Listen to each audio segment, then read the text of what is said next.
Is there an update on Trent Alexander-Arnold? Will he be available this weekend? No, I don't think so yet. No. That's going to be too early for him. Derby maybe, or we don't play Derby County. the Derby? Yeah, difficult to say. It's like I said before. It's not going to take months and not even weeks, but that will be. Yeah, that's only 3 days after the Plymouth Argyle game. So let's wait and see if he's available. We also have to look at the long term. Of course, we don't want to take any risk with so many games afterwards coming up. But if he's fit, then of course we will use him. How key is rotation again this weekend, and what kind of a balancing act do you have? Because there's a number of players that I'd imagine you want to give game time because you want to get their match sharpness up, but at the same time, if you have too many players in there who aren't fully sharp, it can make these ties that bit trickier for you. Yeah, I think it's always a tricky tie, no matter what team you play, because it's an away game. It's their final probably, as many times if Liverpool comes anywhere. So, but it is true that if you play with a team that hasn't played so much together, that is always for the players a bit more difficult. But I think we've seen already a few times when we played with a team that hasn't played much together, even in Eindhoven in the Champions League game, these players were able to play a very good game. And so I think it's important these moments for some players that don't get many playing time to have that playing time. So whenever we need them, they are ready. If you never play them, then it's so difficult for them to be ready if we do get some injuries or suspensions. So, so yeah, we will definitely use a few players that haven't played that much, but we will make that final call tomorrow. And last night, Jamie Carragher described Virgil van Dijk as being too good for the highest level of football. He went on to say it almost feels like there should be another level above for Van Dijk because he plays the game with such ease, which backs up the argument that he could be the best ever centre-half in the Premier League. I just wonder what you think and also what you hope the future brings for him, both this season and beyond. So they are friends again. Appears so. Yeah. No, I think Virgil deserves every compliment he gets. He's been outstanding for this club for so many years, and since I'm working here, he's been outstanding for me as well, for the performances he brings in. And yesterday was again an example of that. He was also in a good way, in a good manner, aggressive. He led the team in a way.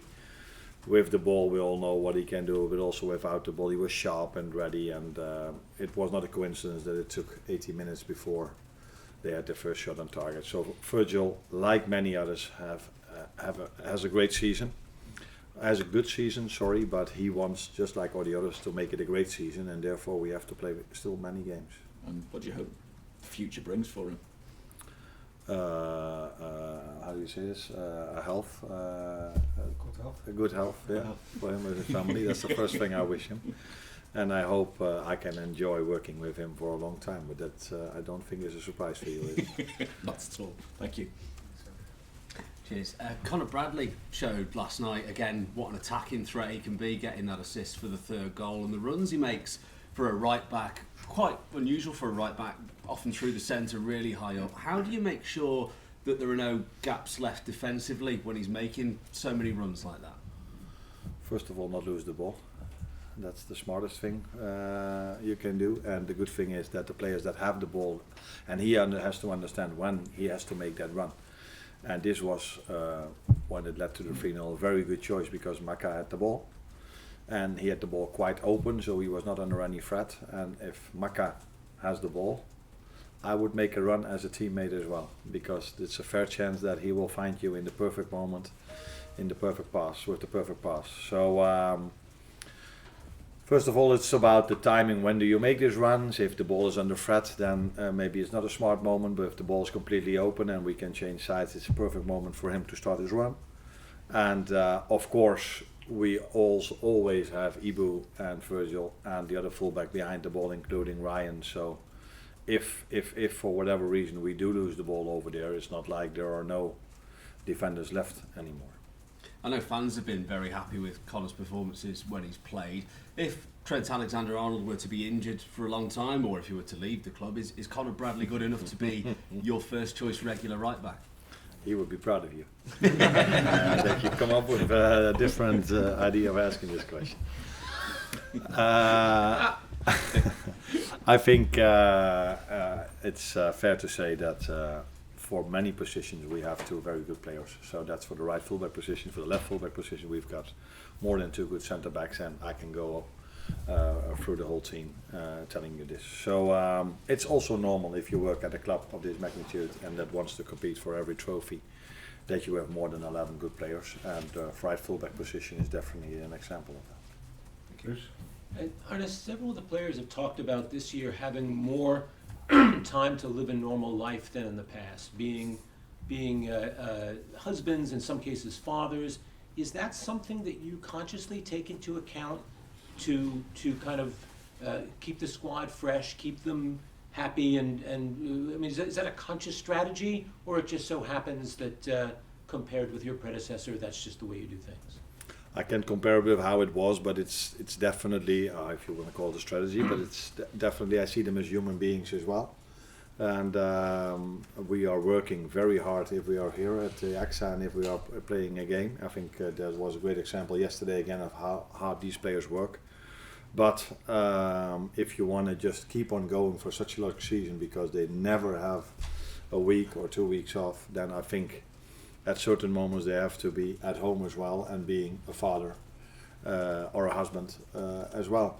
Because if you are only a football player for 15, 16, 17 years with only 3 weeks off during the summer, and if you can only be a father or a husband for 3 weeks a year, that would not be human. So of course we take this into account, but we do these things mainly because we think it benefits us for winning football games. So. And part of that manifests itself in, for example, staying at home the night before a home match rather than all gathering in a hotel as has been done in the past? That's part of it. The other part is that people tell me, and the people that have more knowledge than me about this, that you always sleep better in your own bed than in a hotel bed.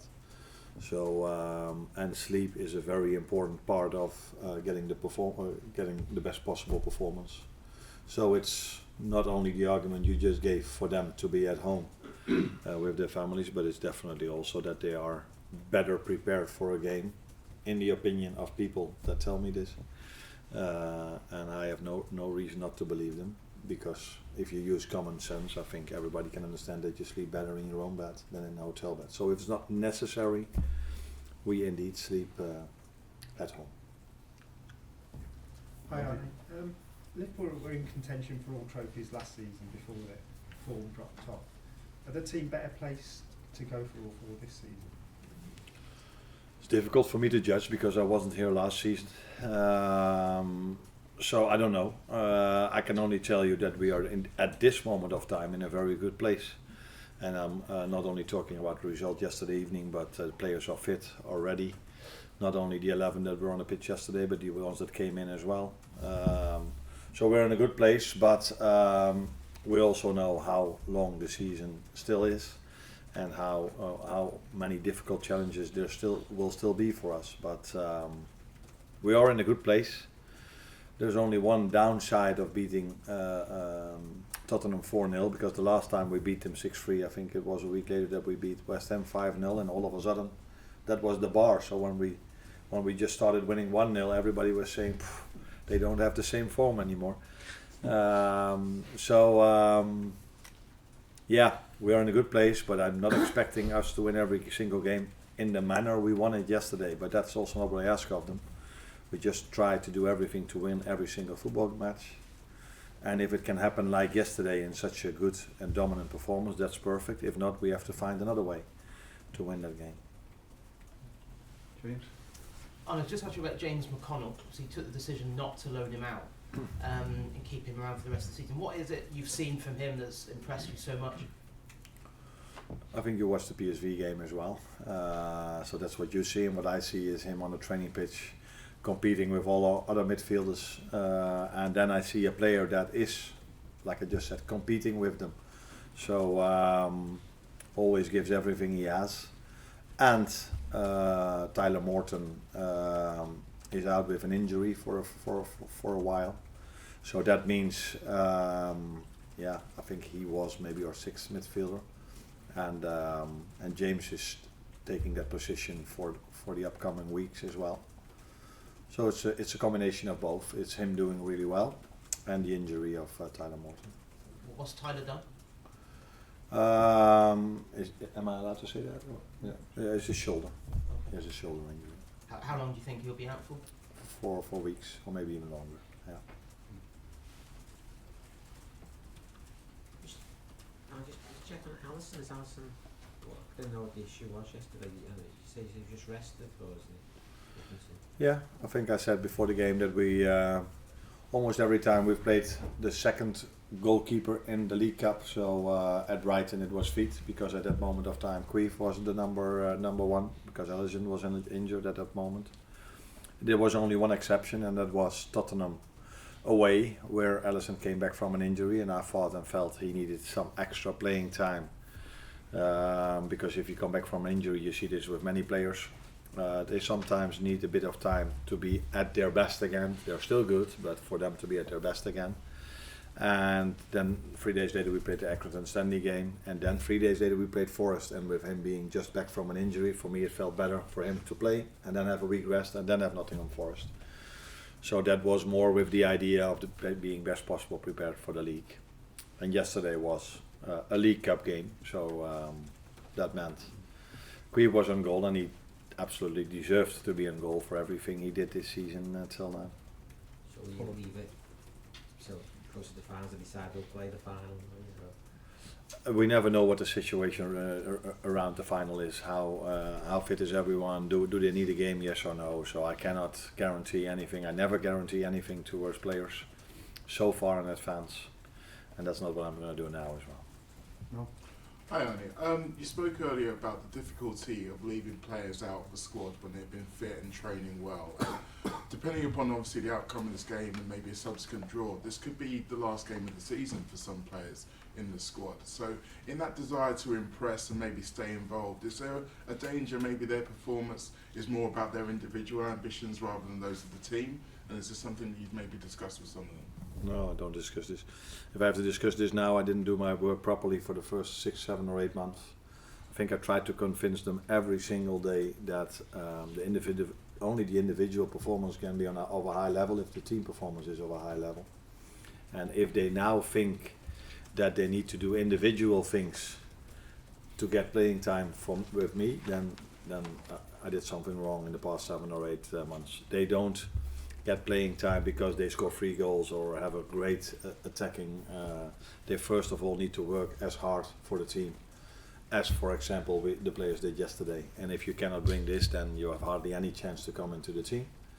If you do bring this, then I'm not judging them on quality, because I know all of them have quality. So then sometimes you have a good game, sometimes you have an okay game. But the only thing the standard is that you work incredibly hard, and that's the only chance you have to come into this team. Arne, the Aston Villa games now move forward to I think it's the 19th. Yeah. Do you have any view on that, or it's just one of those things? Oh yeah. Success? We want to be competing for every trophy. We want to be in every competition. Then we must not complain about the amount of games we have to play.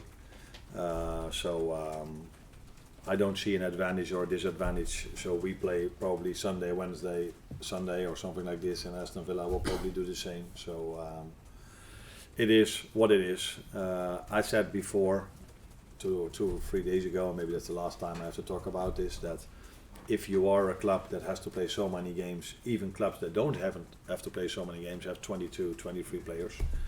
And then to go to a game with 20 players, that's not a problem, because you can only make 5 substitutions, but you want to create something, and you want to give academy players a chance once in a while as well. And if you can only bring 20 players, that is the biggest problem for the academy players. If I would have had 23 players yesterday, then James McConnell and maybe Rio or Trey were in the squad, and it was an ideal moment for them to get a bit of playing time yesterday. But yeah, I could only bring 20. So I think if you look at the long-term future for England, for their players, for the academy players, would be a smart decision to go to 23. And don't tell me that that is the disadvantage of the smaller clubs, because I have 9 fantastic substitutes if I have 20. So it's not that I then all of a sudden have 12 great substitutes. That is, 9 is already enough, but it's more giving chances to younger players as well. That would be beneficial if we go to 23, like every other league in Europe. Except for Trent Alexander-Arnold and Tyler Morton, how happy are you to have a fully fit squad, or nearly fully fit squad at this stage of the season? Yeah, you can answer that question yourself. I think as well. It's something you want. If you have to play so many games and the importance of the games only are growing and growing and growing, you want to have as most players available as you can. And I have to give big compliments not only to the performance staff but also to the players, because they put a lot of effort in to stay as fit as they are. It's not only what they do on the training ground or what they do during the game. If you look at them, how professional they are around the training session before and after, then it's not a surprise to me that they stay as fit as they are at the moment. Arne, you said a couple of months ago how you thought Darwin had a couple of things to improve in terms of his all-round game. The last few weeks his link-up play seemed very good, to me at least. What have you made of Darwin and his all-round game in the last month or so? Yeah, better indeed. I think in general we use the number 9 better and better than we maybe did in the beginning of the season. So that is the positive thing of playing more games, training more together, have more meetings together, that you can highlight that a bit more as well. I think in the beginning of the season we were quite dependent on our wingers, but I see that we are starting to use our 9 more and more in situations that we have to use them, and as a result of that, these players come in promising positions and they have just as much quality as our wingers. So if you put Jota in a promising position, or if Lucio plays there, or Darwin, they will give you what we're all hoping for, and that's goal and assists. Thank you, everyone. Yeah, thanks Arne. Thank you. Take care.